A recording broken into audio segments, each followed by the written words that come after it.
You're not lazy. You're mentally exhausted. Most people think they're lazy. They look at their to-do list and see it untouched. They look at their goals and see no progress. They stare at the screen, scrolling endlessly, thinking, "What's wrong with me?" But what if I told you, you're not lazy, you're mentally exhausted? There's a big difference. Because laziness is a choice. Exhaustion is a state. And in today's world, most of us are running on fumes. Let's start here. The modern world is not designed for your mind. Every single day you are bombarded. Your attention is pulled, your energy drained, your spirit poked and prodded by the noise of the world. You wake up and the war begins. Before you even brush your teeth, notifications, messages, deadlines, drama. Your nervous system doesn't stand a chance. By the time you've started your day, your brain is already tired. And it's not just tired from the noise. It's tired from what you're carrying. The guilt, the pressure, the expectation to be on 24/7. And then when you can't focus, you call yourself lazy. But here's the truth. You're not lazy. You're in survival mode. You're fighting an invisible war in your head. This is the exhaustion Kyojutsu warns us about. Kyojutsu, in Japanese philosophy, is the contrast between truth and falsehood, between what is real and what is illusion. The illusion is this: that you're lazy, that you're not trying hard enough, that everyone else has it figured out and you're just broken. But the truth? You are not lazy. You are burned out. You're trying to operate at 100% on a battery that hasn't been charged in weeks. You're attempting to run a complex operating system with corrupted files. Every ping, every alert, every headline, they're all malware inserting themselves into your mental code. Each morning you boot up into a world that demands more bandwidth than you have available. The digital age promised connection, but delivered fragmentation. It promised efficiency, but created endless loops of distraction. Your ancestors evolved for focus, deep, sustained attention on what matters. They weren't designed for this constant switching, this perpetual partial attention. The dopamine hits, the cortisol spikes, the adrenaline surges. Your body is in a biochemical battle it never signed up for. And society tells you to hustle harder, to rise and grind, as if the solution to drowning is to swim faster.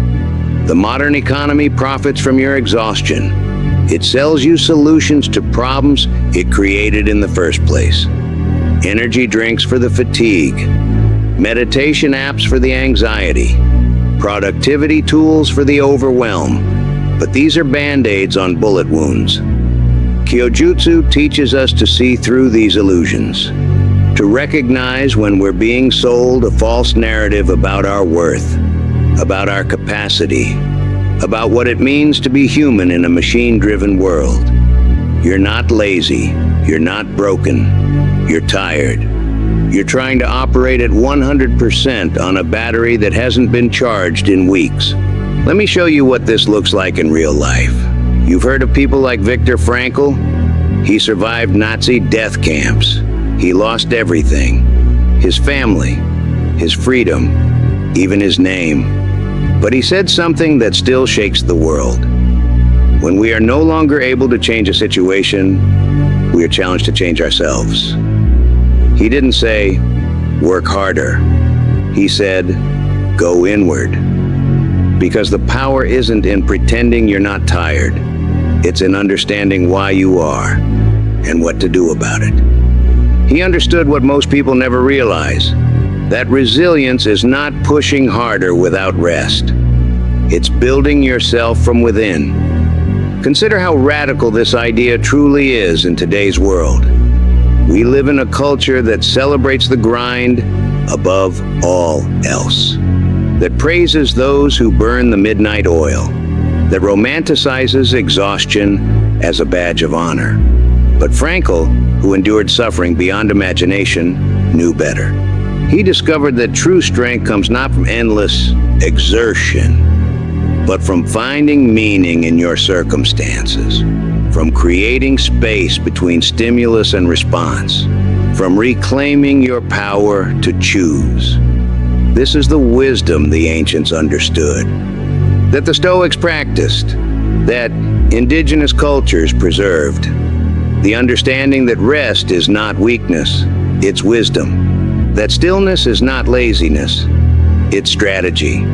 That turning inward is not escape, it's engagement at the deepest level. When you're trapped in a system designed to drain you, the most revolutionary act is to protect your energy, to set boundaries around your attention, to recognize that your worth is not measured by your output. Frankl didn't survive by pushing harder. He survived by going deeper, by connecting to something beyond his circumstances.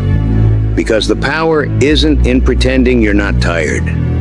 It's in understanding why you are and what to do about it. He understood what most people never realize, that resilience is not pushing harder without rest. It's building yourself from within. Most people believe discipline means grind until you collapse. They think pushing through exhaustion is heroic. But discipline is not about self-destruction. Discipline is wisdom. True discipline is knowing when to rest so you can fight stronger tomorrow. If you treat exhaustion like laziness, you destroy your future. Because your mind, your greatest weapon, burns out in silence. You cannot fix exhaustion with more pressure. You fix it with intentional healing. Then step 1, find silence. 10 minutes, no screens, no tasks, no pretending, just you, sitting, breathing. Feel the chaos inside you. Don't run, don't judge, just be with it. Because awareness is the first form of respect you owe yourself. Step 2, move gently. Pick one task, not 5, not 10, one. The mind regains strength through wins, no matter how small. Small wins rebuild belief. Belief rebuilds energy. Energy rebuilds identity. Step 3, sleep like a warrior. Rest is not weakness, it's ammunition. Every moment of real rest you give yourself is a silent investment in your future strength. No phone, no last scroll, just dark, just recovery. Sleep like your dreams depend on it, because they do. Step 4, forgive yourself. Forgive yourself for breaking down. Forgive yourself for falling behind. Forgive yourself for needing a reset. This is not weakness. This is how true warriors rebuild. You are not here to be perfect. You are here to become unbreakable. And sometimes, that means letting yourself break safely, so you can rebuild stronger. This is the part no one claps for. The silent nights, the quiet healing, the invisible comeback. But make no mistake, this is where your strength is forged. Not on the stage, not in the spotlight.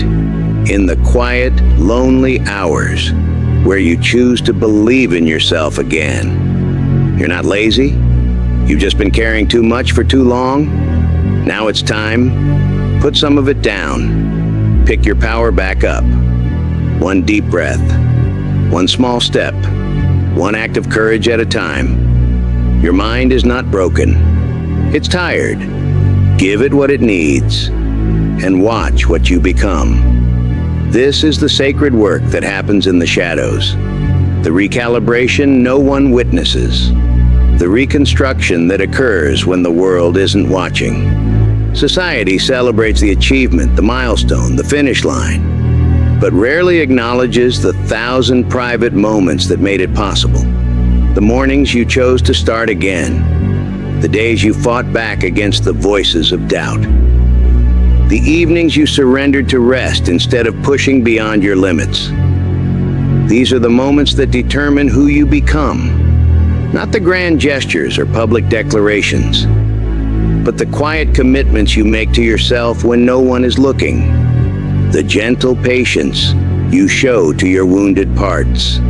The fierce protection you provide to your recovering spirit. This is true strength, not the ability to carry everything forever, but the wisdom to know what to set down and the courage to actually do it. Your exhaustion is not failure, it's feedback, your body and mind communicating what they need. The world may demand constant productivity, but your humanity requires cycles of effort and renewal. You're not lazy. You've just been carrying too much for too long. Now it's time. Put some of it down. Pick your power back up. One deep breath, one small step, one act of courage at a time. Your mind is not broken. It's tired. Give it what it needs and watch what you become.